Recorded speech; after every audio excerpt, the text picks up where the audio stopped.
Focus academy online classes में आपका स्वागत है।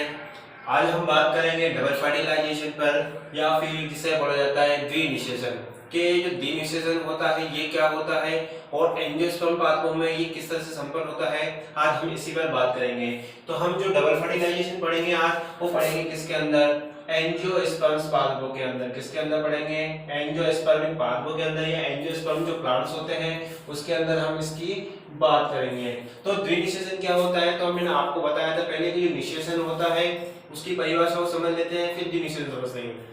तो जो निषेचन या फर्टिलाइजेशन होता है वो क्या होता है कि जब नर युग्मक और मादा युग्मक का क्या होता है, संलयन होता है यानी फ्यूजन होता है, तो उस प्रक्रिया को हम क्या कहते हैं, उस प्रक्रिया को निषेचन या फर्टिलाइजेशन कहते हैं। अब डबल फर्टिलाइजेशन क्या होता है, क्या होता है इसमें जो आपके प्लांट्स के अंदर एम्ब्रियो सेक होता है, मतलब जो आपका बीजांड होता है उसके अंदर एम्ब्रियो सेक होता है, उसके अंदर क्या होता है, 2 बार निषेचन होता है। कितनी बार निषेचन होता है, 2 बार निषेचन होता है। और इसी प्रक्रिया को हम क्या कहा जाता है, डबल फर्टिलाइजेशन या फिर द्विनिषेचन कहा जाता है। तो देखते हैं क्या होता है कि जो आपका युग्मक संलयन है, युग्मक संलयन मतलब जो आपके अंड कोशिका और नर युग्मक का जब संलयन होता है उसे क्या बोलते हैं, हम युग्मक संलयन कहते हैं। क्या कहते हैं, युग्मक संलयन कहते हैं। तो वो युग्मक संलयन और त्रिक संलयन, त्रिक संलयन क्या होता है अभी थोड़ी देर बाद बताऊंगा। त्रिक संलयन क्या होता है कि जो आपका द्वितीयक केंद्रक होता है उससे एक क्या जुड़ जाता है, नर युग्मक, या फिर एक पोलर, आपका जो पोलर गैमेट होता है वो जुड़ जाता है, तो उसे क्या बोला जाता है, त्रिक संलयन बोला जाता है। तो जब ये दोनों प्रक्रिया एक साथ होती है, मतलब युग्मक संलयन की और त्रिक संलयन की क्रिया जब क्या होती है, संयुक्त रूप से होती है, तो उसे क्या कहा जाता है, द्विनिषेचन या डबल फर्टिलाइजेशन कहा जाता है। अब ये द्वितीयक संलयन क्या होता है अभी समझा दूंगा मैं, और युग्मक संलयन क्या होता है वो भी डायग्राम में समझ लेंगे, फिर आपको एक साथ ये द्विनिषेचन या डबल फर्टिलाइजेशन समझ में आ जाएगा। तो अब डबल फर्टिलाइजेशन की बात करने से पहले अपन को जिस चीज की यहाँ पर जरूरत पड़ेगी उनकी संरचना थोड़ी बात कर लेते हैं। आपको डबल फर्टिलाइजेशन के अंदर एक तो मेल गैमेट और एक फीमेल गैमेट की जरूरत पड़ेगी, क्योंकि अपन को क्या करा रहे हैं, फर्टिलाइजेशन करा रहे हैं। और मैंने पहले ही बता चुका हूं कि जब फर्टिलाइजेशन होता है तो किसकी जरूरत पड़ती है, नर युग्मक और मादा युग्मक की जरूरत पड़ती है। तो मेरे नर युग्मक और मादा युग्मक यहाँ पर क्या होना चाहिए, डेवलप्ड होने चाहिए, मतलब विकसित मादा युग्मक और नर युग्मक होना चाहिए, जब भी क्या होगा आपका फर्टिलाइजेशन होगा। क्योंकि मैंने पिछली वीडियो में बताया था कि आपको जो मेल गैमेट और फीमेल गैमेट का क्या बताया था, डेवलपमेंट बताया था। तो यहाँ पर हमने क्या बना लिए थे, फीमेल गैमेट और मेल गैमेट बना लिए थे। तो अब अपन उसी की चर्चा एक बार मैं और बार डायग्राम में बता देता हूँ कि फीमेल गैमेट और जो मेल गैमेट होती है उसकी संरचना कैसी होती है, फिर इन्हीं की संरचना से अपन बात करेंगे कि डबल फर्टिलाइजेशन के अंदर किस तरह से संपन्न होता है। तो आपको ये डायग्राम दिख रहा होगा इस तरफ पर, जो इसे क्या बोलते हैं, फीमेल गैमेटोफाइट या फीमेल गैमेट बोलते हैं। अब फीमेल गैमेटोफाइट मतलब मादा युग्मक की जो संरचना बनाई है मैंने वो यहाँ पर है। मैंने पहले ही बता चुका हूँ आपको पिछली वीडियोस में, जब मैंने डेवलपमेंट कराया था किसका, फीमेल गैमेटोफाइट का, तो मैंने बताया था कि जो आपका ये पूरे जो मादा युग्मक है या फीमेल गैमेटोफाइट है, इसे क्या बोला जाता है, भ्रूण कोश बोला जाता है। क्या बोला जाता है, एम्ब्रियो सेक या भ्रूण कोश बोला जाता है, जिसमें ऊपर की तरफ 3 कोशिकाएं होती है जिन्हें क्या बोला जाता है, एंटीपोडल सेल्स यानी प्रतिध्रुवी कोशिकाएं बोला जाता है। बीच में 2 केंद्रक वाली एक कोशिका होती है जिसे क्या बोलते हैं, मतलब 2 केंद्रक होते हैं जिसे क्या बोलते हैं, सेकेंडरी न्यूक्लियाई बोलते हैं। अब जो सेकेंडरी न्यूक्लियाई इसका निर्माण किससे होता है, मेड ऑफ 2 पोलर न्यूक्लियाई से होता है, मतलब 2 ध्रुवीय केंद्रकों से किसका निर्माण होता है, सेकेंडरी न्यूक्लियाई का यानी द्वितीयक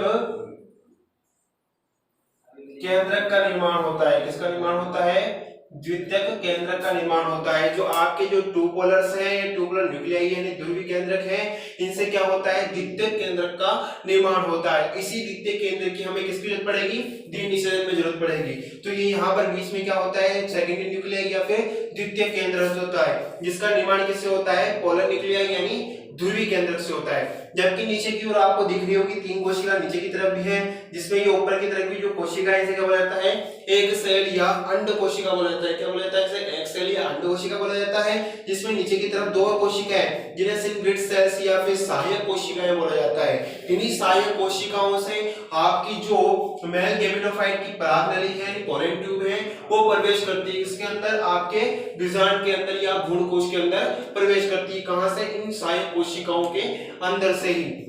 ठीक है। तो ये आपकी क्या हो गई, फीमेल गैमेटोफाइट की संरचना हो गई, जिसमें ऊपर की तरफ तो एंटीरोडल सेल होती है, नीचे की तरफ भी 3 कोशिकाएं होती है, जिनमें नीचे की 2 कोशिकाओं को सिंग्लेट सेल्स या सहायक कोशिका, और इनके ऊपर की कोशिकाओं को क्या बोला जाता है, एक सेल या अंड कोशिका। और इन तीनों को मतलब 3 कोशिकाओं के समूह को क्या बोला जाता है, अंड समुच्चय बोला जाता है, यानी एग एपार्चस बोला जाता है। ठीक है। अब यहाँ पर देख रहे हो आपको ये मेल गैमेटोफाइट की संरचना दिख रही है, जिसमें आपको मैंने पहले इसका डेवलपमेंट पढ़ाया था, तो यहाँ पर पूरी संरचना में समझा दिया किस तरह से इसका निर्माण होता है। तो अभी सिर्फ इसकी संरचना की बात कर लेते हैं कि इसमें क्या होता है, दो मोटाइल पोलर गैमेट होते हैं। क्या होता है, 2 मोटाइल पोलर गैमेट, यानी 2 ध्रुवीय केंद्रक होते हैं या ध्रुवीय नरयुग्मक केंद्रक होते हैं, और आपकी एक नीचे की तरफ बड़ा केंद्र होता है, इसे बोला जाता है ट्यूब या फिर वेजिटेटिव पोलर न्यूक्लियर बोला जाता है। क्या बोला जाता है, वेजिटेटिव पोलर न्यूक्लियर बोला जाता है। ठीक है। तो आपके पास यहाँ पर 2 नरयुग्मक केंद्रक हैं और एक वेजिटेटिव पोलर न्यूक्लियाई यानी कायिक केंद्रक है। ठीक है। तो ये किसकी संरचना हो गई आपकी, फीमेल गैमेटोफाइट की और मेल गैमेटोफाइट की। अब इनके अंदर डबल निषेचन यानी डबल फर्टिलाइजेशन कैसे होता है वो सीखते हैं। अब हम बात करते हैं कि जो आपके डबल फर्टिलाइजेशन है वो डबल फर्टिलाइजेशन किस तरह से होता है। अब मैंने बताया था कि आपके इसमें डबल फर्टिलाइजेशन में एक तो आपके फीमेल गैमेटोफाइट की और एक मेल गैमेटोफाइट की यहाँ पर आपको जरूरत पड़ेगी। तो अब कैसे होता है, देखो कि आपके सबसे पहले क्या होता है, जो मेल गैमेटोफाइट है वो कहाँ आ चुका होता है, आपके जो फ्लावर है उसके वर्तिकाग्र पर आ चुका होता है, और वो अपनी पोलन ट्यूब को आपकी वर्तिका से होते हुए कहाँ तक ले आता है, मेल गैमेटोफाइट के पास, सॉरी फीमेल गैमेटोफाइट के पास ले आता है। मतलब जो फीमेल गैमेटोफाइट है वहां तक वो उसकी पोलन ट्यूब आ जाती है। अब मैंने बताया था जो आपकी जो मेल गैमेटोफाइट है या मेल गैमीट है उसमें क्या पाए जाते हैं, 2 आपके यहाँ पर नर केंद्रक या जिसे बोलते हैं नर युग्मक केंद्रक, या जिसे बोला जाता है आपके मेल गैमेट न्यूक्लियाई, जिसे बोला जाता है मेल गैमेट न्यूक्लियाई, वो रहते हैं। वो क्या होते हैं, अब उस पोलन ट्यूब की सहायता से वो कहां तक आ जाते हैं, फीमेल गैमेटोफाइट के पास आ जाते हैं, मतलब बीजांड द्वार तक आ जाते हैं। अब बीजांड द्वार तक तो आ जाते हैं, अब उसके बाद क्या होगा, देखो कि जैसे ही आपका ये जो मेल गैमेट है ये आपके वर्तिकाग्र पर है और ये पोलन ट्यूब है, क्या है ये पोलन ट्यूब।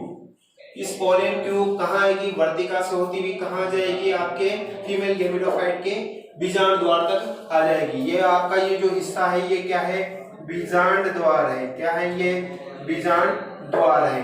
तो इस बीजांड द्वार तक यहाँ तक ये क्या आ जाएगी, आपकी पोलन ट्यूब या जिसे परागनलिका बोलते हैं वो आ जाती है। अब परागनलिका में क्या होते हैं, आपके नरयुग्मक केंद्रक होते हैं, यानी जिसे बोलते हैं आप मेल गैमेटोफाइट या मेल गैमेट न्यूक्लियाई बोलते हैं, वो यहाँ तक आ जाते हैं। अब देखो क्या होता है, ये जो परागनलिका है ये बीजांड द्वार की तरफ से ही क्यों आती है, इधर से भी तो आ सकती है, इधर से भी आ सकती है, बीच में से भी तो आ सकती है, इधर से क्यों आती है, इसका भी एक रीजन है।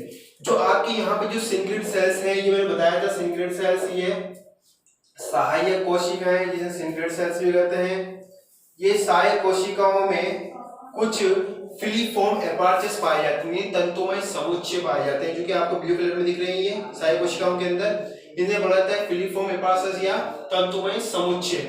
ये क्या करते हैं, एक विशेष प्रकार के केमोट्रोफिक सब्सटेंस को क्या करते हैं, रिलीज करते हैं, मतलब एक विशेष प्रकार के केमिकल पदार्थ को क्या करते हैं, रिलीज करते हैं, स्रावित करते हैं, जिसके कारण क्या होता है, ये स्त्रवण जो होता है, ये स्रावित पदार्थ जो होता है केमिकल सब्सटेंस, ये आपकी परागनलिका को इसकी तरफ क्या करता है, आकर्षित करता है, किसकी तरफ, बीजांड द्वार की तरफ। और ये स्त्रवण किसके द्वारा होता है, सहायक कोशिकाओं के इन फिलीफॉर्म एपार्चस द्वारा होता है, तंतुमय समुच्चय द्वारा होता है, जिसके कारण ये आपकी जो परागनलिका है ये किधर से प्रवेश करने की सोचती है, बीजांड द्वार की तरफ से प्रवेश करने की और सोचती है। तो पोलन ट्यूब को ये सब्सटेंस सिंक्रेट सेल की तरफ क्या करते हैं, आकर्षित करते हैं, तथा ये सिंक्रेट से होकर कहां चली जाती है, एम्ब्रियो सेक में प्रवेश कर जाती है। मतलब ये आपकी परागनलिका इन सहायक कोशिकाओं से होते हुए कहां जाएगी, इस आपके किसके अंदर, एम्ब्रियो सेक के अंदर आ जाएगी। किसके अंदर आ जाएगी, ये आपका क्या है, एम्ब्रियो सेक है, इस एम्ब्रियो सेक के अंदर ये प्रवेश कर जाएगी।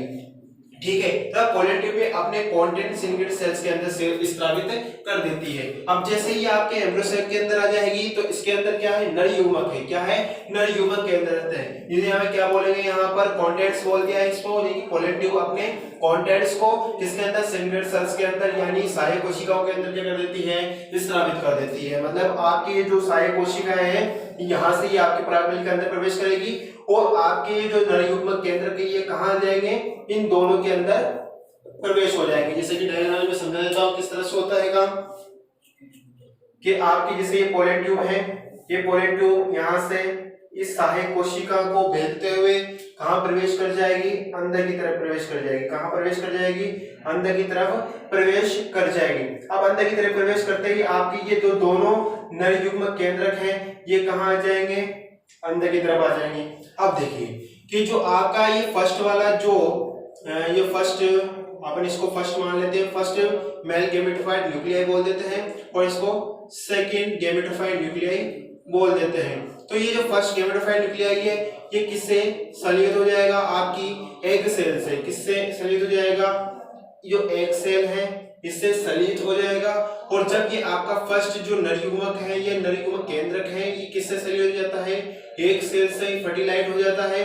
तो इससे क्या बोला जाता है, अपन क्या बोलते हैं इसको, युग्मक संलयन या निषेचन बोल देते हैं। क्या बोल देते हैं इस प्रक्रिया को, युग्मक संलयन या निषेचन। मतलब एक केंद्रक किससे जुड़ जाए, एक कोशिका के यानी एक अंड कोशिका के केंद्रक से जुड़ जाए, तो इसे क्या बोल देंगे, युग्मक संलयन। अब बचा दूसरा केंद्रक, ये दूसरा केंद्रक भी आया था, ये क्या होगा, किससे जुड़ेगा, आपके ये क्या है बीच में बताया था मैंने, ये क्या है बीच में, जो इसे बोला जाता है द्वितीयक केंद्रक। क्या बोला जाता है इसे, द्वितीयक केंद्रक। इस द्वितीयक केंद्रक से क्या हो जाएगा, ये वाला केंद्रक जुड़ जाएगा। जब ये द्वितीयक केंद्रक इस वाले केंद्रकों से जुड़ जाएगा तो यहाँ पर कितनी केंद्र की संरचना हो जाएगी, त्रिकेंद्र की संरचना हो जाएगी, यानी 3 केंद्र वाली संरचना हो जाएगी। जब यहाँ पर 3 केंद्र संरचना वाली जाएगी, संरचना पाई जाएगी, तो इस प्रक्रिया को क्या बोलेंगे अपन, त्रिक संलयन कहेंगे। क्या कहेंगे, त्रिक संलयन या ट्रिपल फ्यूजन कहेंगे।